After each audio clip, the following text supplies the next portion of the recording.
Okay, so I hope you guys really enjoy this kind of side-by-side look at how Isidro is going to do the first sits on two very, very different horses. This is a Devil's Garden mare that we got in for training, and she has already had groundwork done. She's super cool with people on the ground, likes people, super laid back, calm. She's just here with us to get started under saddle. And Isidro's just getting her, he wants her a lot more softer and giving to the halter a lot better. So that's what he's working on right now. Um, so she's got a great start with, just being super laid back. She looks very drafty. And, like I said, not afraid of people, likes people, likes to be messed with. And we've just found that she is just, we like them to be a little more sensitive to the halter. So that's what he's doing. Because, not that I really expect her to do much if he rides her, but if he does, he needs to be able to get that head around. So that's what he's doing right now. Just kind of softening her and suppling her and then giving her a release when she gives that. You can see right there how she's really like, you should be able to pick up that halter and they just follow it nicely. And so this is the step before you put a bridle on and expect them to kind of follow that rein. And so he's like just testing her here. Want to make sure, like, if you're running your hand on their butt and they're kind of grabbing their butt and moving away from you, they're not really ready for you to ride them. And he does this a lot slower than, I do it a little bit differently. He likes to do these sort of increments where for a few days all he'll do is this stuff, and just sit and get up and down, up and down, up and down. He doesn't actually move them out for a while, and then he just starts at a walk. He probably won't even trot them for their first few rides, and then he won't even lope them till they can go walk trot nice and comfortably. He's really slow in his progression like that. And my horses, I like to, if you've watched any of our makeover videos, I like to do walk, trot, canter on the first day, but I've done a lot of prep work for that too. And so we just have a different approach, and they both work really well. She seems much more flexible this direction. That's not unusual. Horses are usually, have one side a little more flexible or one side a little stronger than the other one. And all you got to do is just take note, like, okay, she's more flexible to the right than the left. You just want to be aware of that when you're riding and stuff. And to try and you want to work more on the side that they're stiffer on or it's harder. I think what we tend to do as humans is when we have one side that's easier, we naturally just kind of work on that side more because it's easier, and we're not helping our horse that way. So just be very cognizant of which side they prefer, and then work more on the one they don't prefer so that we can get them a little more balanced out. So you could see he worked very little on the side bending to the right where she was good at, and he's working more bending her to the left because that's where she was struggling a little bit. You see how smart she is, though. She's just like, oh, that's what you wanted me to do? Okay, I can do that. So super, super smart. She's not a real like resistant horse.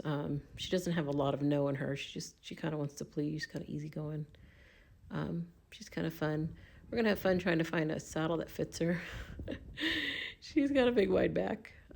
So what he's doing with this one is he's actually going to jump up on her bareback and do all her first sits and everything bareback, and use a technique where he lays on them, which is a great, great technique.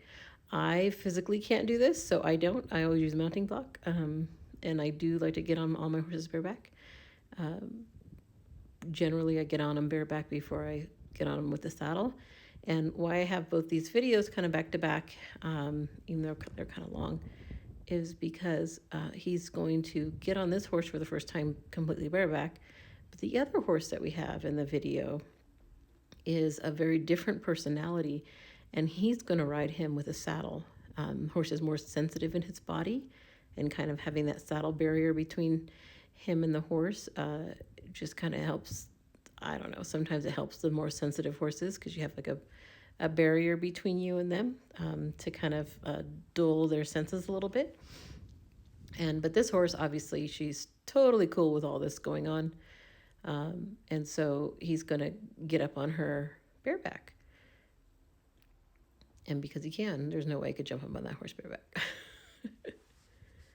But it's a great, great technique because, I personally, I think every horse should know how to be ridden bareback, and it's something you have to teach them. So he'll start off like this, and then he'll switch her to a saddle. And I mean, it's just great. I mean, he's bouncing and, hitting on her and, asking her to, and all she did was just balance herself there. She's like not even reacting to him. He's just kind of checking her out. Like, this is a new horse to us. So he's, this is so graceful. Oh my gosh. And this is great. I mean, all her responses are fantastic. So if she were to kind of jump off or bolt or something, he can just slide right off. But this kind of laying down on their back technique is a great technique. Touch, their butt with your feet. It's just a really, really good before you sit up, because sometimes sitting up is scary. It's like the in-between before you can sit up. And she just could care less. Really cool horse.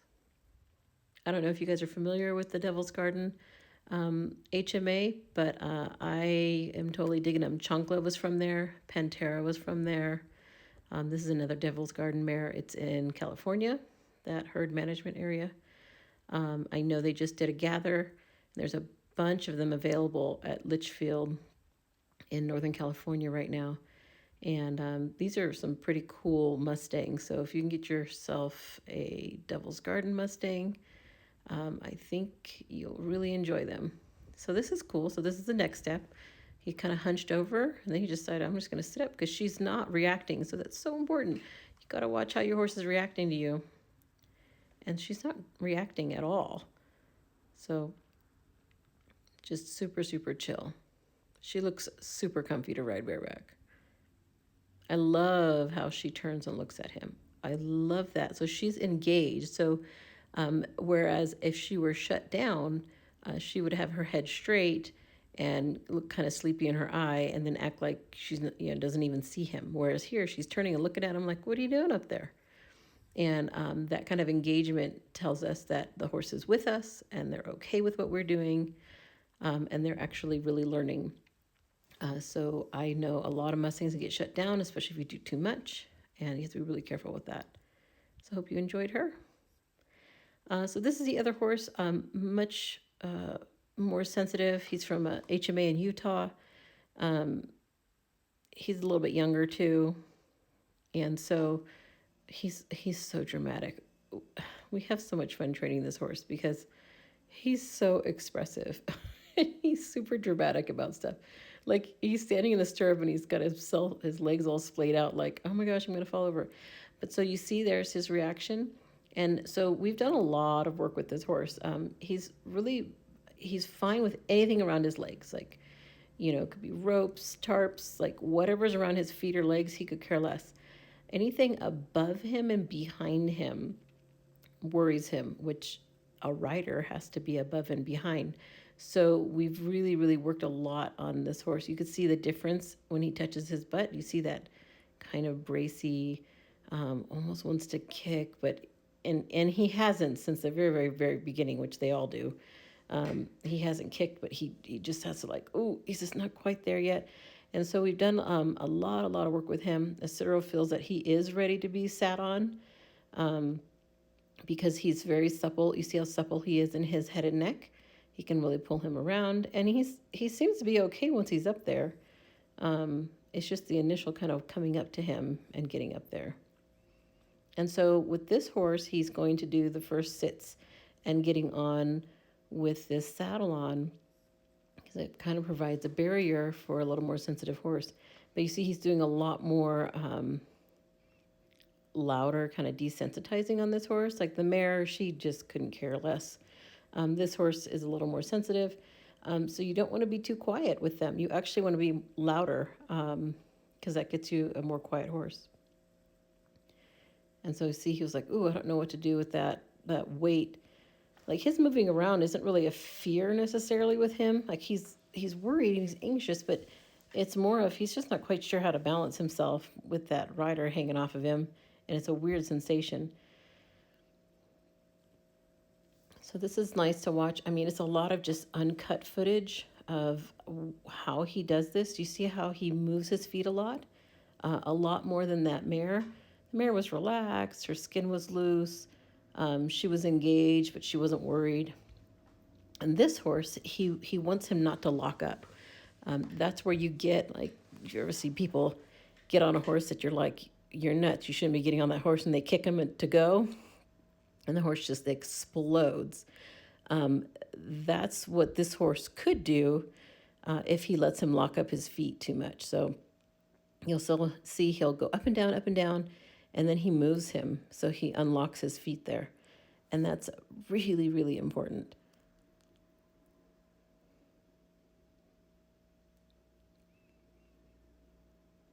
So this horse's name is Arroyo, and he went through the TIP program with us. So he's only had us training him, which is kind of nice. So that's the first time he put his leg over and put his stirrup in. He didn't really care about that, which was pretty cool.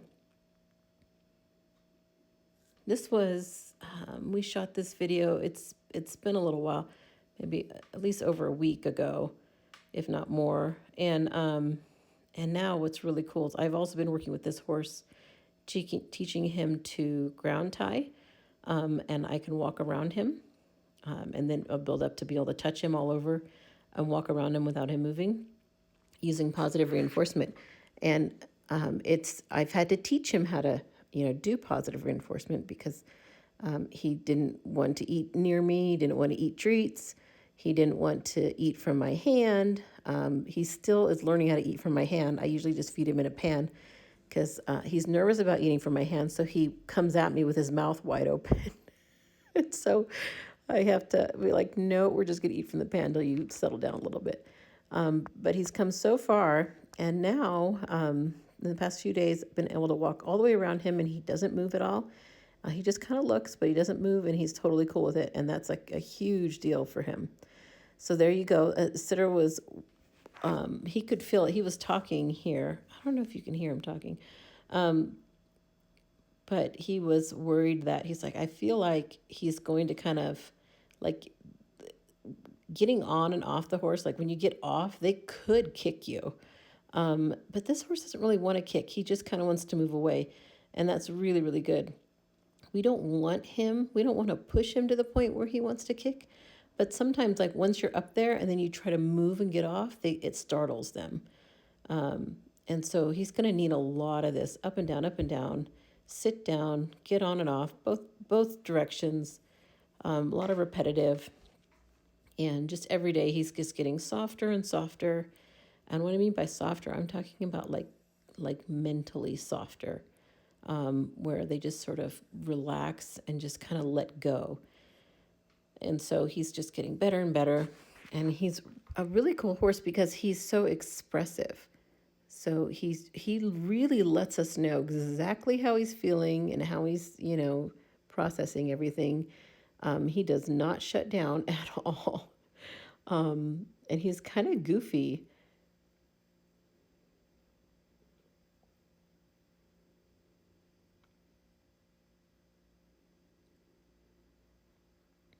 Citro's always like, he hates getting on this way because he's like, my body doesn't work right because he does it so much from the other way.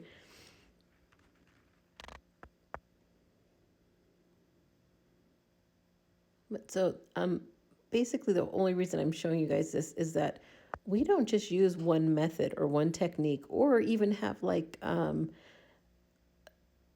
set way, like, oh, they have to do this before we can do this, because each one is so unique and so different. And the more we train, the more we realize that, like, he may not reach this stage or, this step before this other step. We might have to do it backward or so the more that I'm just kind of leaning away from any kind of real method trainers because there is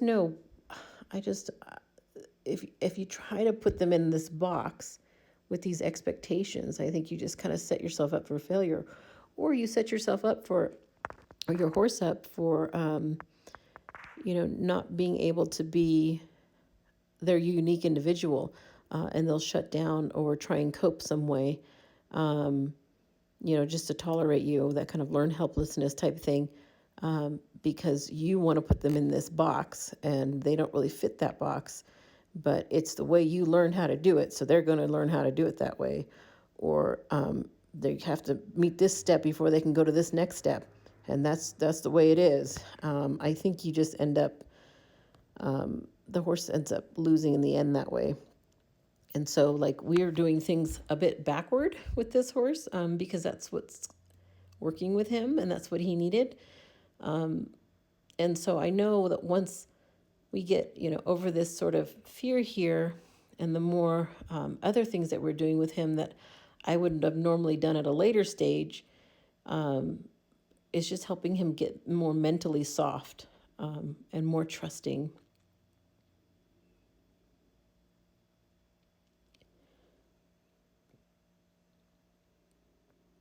He's super, super smart too, and very willing. Like, he really wants to please, and that's fun. We want to keep that going. Oh, he keeps trying to look at him. It's hilarious.